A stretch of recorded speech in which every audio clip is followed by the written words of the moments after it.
Sitoplasma. Apa itu sitoplasma? Sitoplasma merupakan bagian sel yang dibungkus membran sel.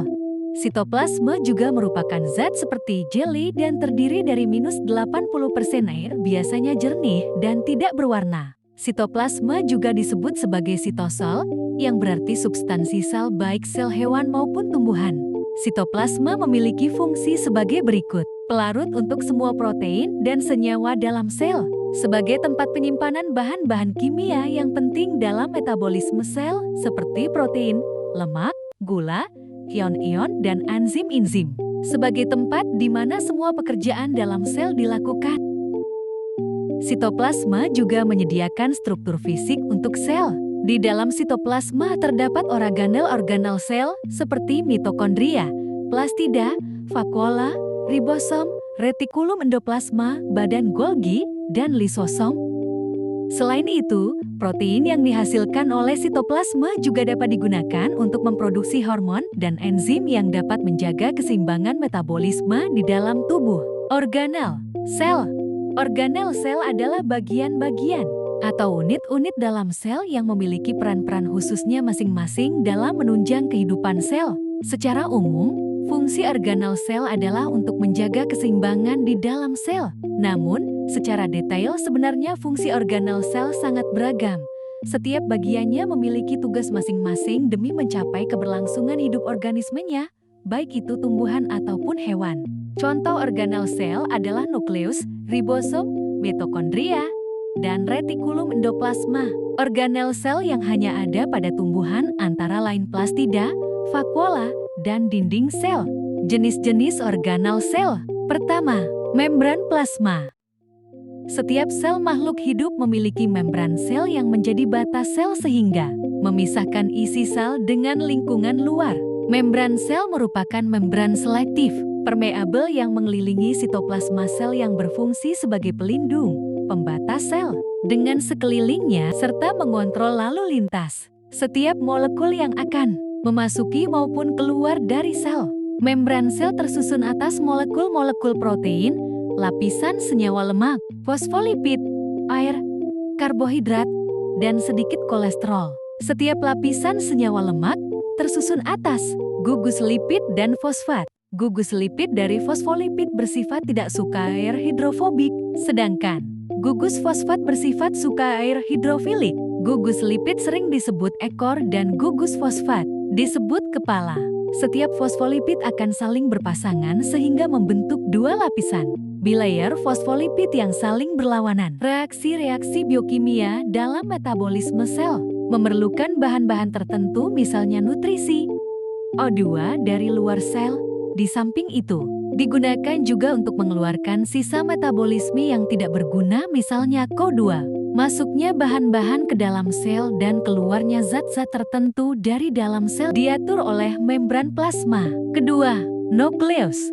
Nukleus adalah organel yang ditemukan pada sel eukariotik.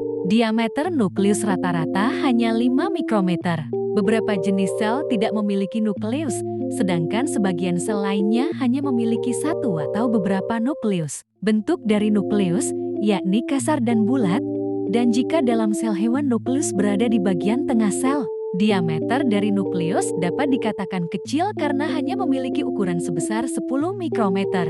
Nukleus disebut juga sebagai pusat perintah atau yang mengatur seluruh kegiatan dari sel-sel lainnya. Selain itu, nukleus memiliki kandungan deoksiribonukleik asid atau yang lebih populer kita sebut sebagai DNA. Ketiga, ribosom. Fungsi ribosom yang utama adalah sebagai pembuat protein dan yang melakukan sintesis protein di dalam sel. Sel perlu memproduksi protein agar bisa mempercepat proses biologis yang dilaluinya dan untuk bisa berfungsi dengan baik. Protein juga menjadi bagian penting dalam berbagai organ tubuh, termasuk rambut, kulit, dan kuku. Tanpa adanya ribosom akan mengakibatkan banyak fungsi tubuh terganggu. Keempat, mitokondria. Mitokondria merupakan salah satu organel di dalam sel yang mempunyai tugas utama sebagai penghasil energi. Keberadaan mitokondria dalam sel sangatlah penting karena bila mengalami kerusakan maka akan mengakibatkan sel menjadi mati. Mitokondria berbentuk elips dan terdiri dari dua lapisan membran sel. Membran bagian luar terdiri dari lapisan protein dan lipid dengan rasio 50:50, sedangkan membran bagian dalam terdiri dari protein dan lipid dengan perbandingan 80:20. Kelima, retikulum endoplasma. Retikulum endoplasma merupakan bagian dari sistem endomembran. Retikulum endoplasma merupakan labirin membran yang demikian banyak sehingga retikulum endoplasma ini meliputi separuh lebih dari total membran dalam sel-sel eukariotik. Retikulum endoplasma terdiri dari jaringan tubula dan gelembung membran yang disebut cisternae. Cisterna bahasa Latin cisterna berarti kotak atau peti.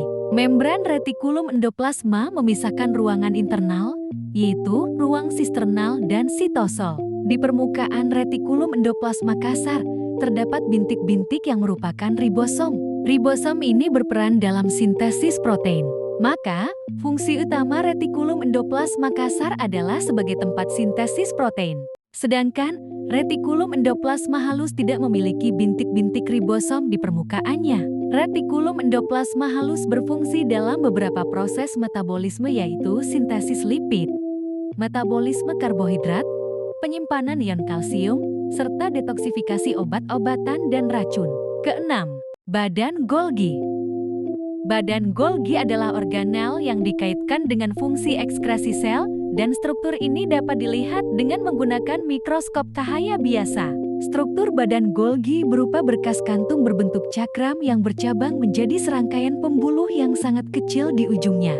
Karena hubungannya dengan fungsi pengeluaran sel amat erat, pembuluh mengumpulkan dan membungkus karbohidrat serta zat-zat lain untuk diangkut ke permukaan sel. Pembuluh itu juga menyumbang bahan bagi pembentukan dinding sel. Badan Golgi terdiri dari berlapis-lapis ruangan yang juga ditutupi oleh membran.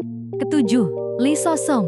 Lisosom adalah organel bermembran yang ditemukan pada banyak sel hewan. Bentuknya berupa vesikel bulat yang mengandung enzim hidrolitik yang mampu memecah berbagai jenis biomolekul, berperan dalam proses matinya sel-sel. Kedelapan, proksisom. Proksisom adalah organel yang terbungkus oleh membran tunggal dari lipid dwilapis yang mengandung protein pencerap reseptor. Proksisom tidak memiliki genom dan mengandung sekitar 50 enzim seperti katalase dan uret oksidasi yang mengkristal di pusatnya. Proksisom ditemukan pada semua sel eukar. Kesembilan, sentriol. Sentriol adalah struktur berbentuk tabung yang terdapat dalam kebanyakan sel eukariota. Sentriol terlibat dalam pembelahan sel serta pembentukan silia dan flagella. Sentriol tidak ditemukan pada tumbuhan berpembuluh maupun kebanyakan fungi. Sepasang sentriol teratur secara sejajar dan dikelilingi oleh sejumlah materi padat membentuk struktur gabungan yang disebut sentrosom. Berperan dalam proses pembelahan sil, pergerakan kromosom, dan pergerakan sel. Kesepuluh, vakuola.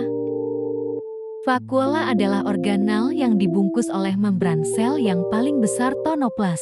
Apabila diamati menggunakan mikroskop cahaya, vakuola memiliki bentuk seperti ruang kosong dan tembus pandang. Vakuola berasal dari bahasa Latin vacuolum yang artinya kosong karena pada kenyataannya organel ini sama sekali tidak memiliki struktur internal. Oleh karena hubungan tersebut, vakuola merupakan salah satu bagian terpadu yang sangat penting dalam sistem endomembran. Berfungsi menyimpan zat makanan. Kesebelas, dinding sel.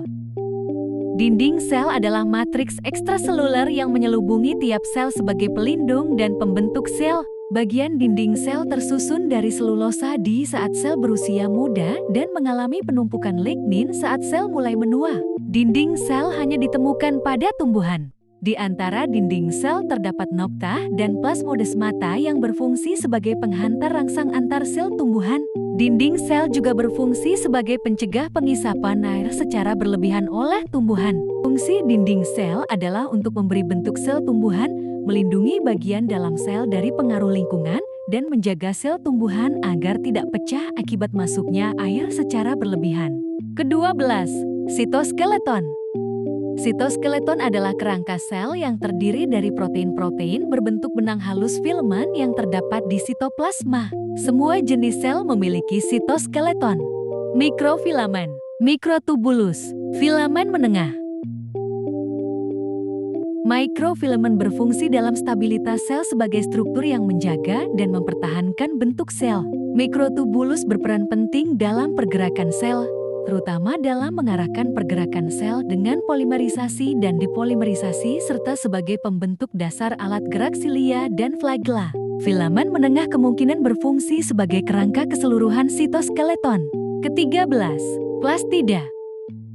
Plastida adalah organel yang amat dinamis dan mampu membelah, tumbuh, dan berdiferensiasi menjadi berbagai bentuk. Pada sel muda tumbuhan tinggi, plastida biasanya tak berwarna dan disebut leukoplas atau proplastida. 3 jenis dari plastida yaitu kloroplas, kromoplas,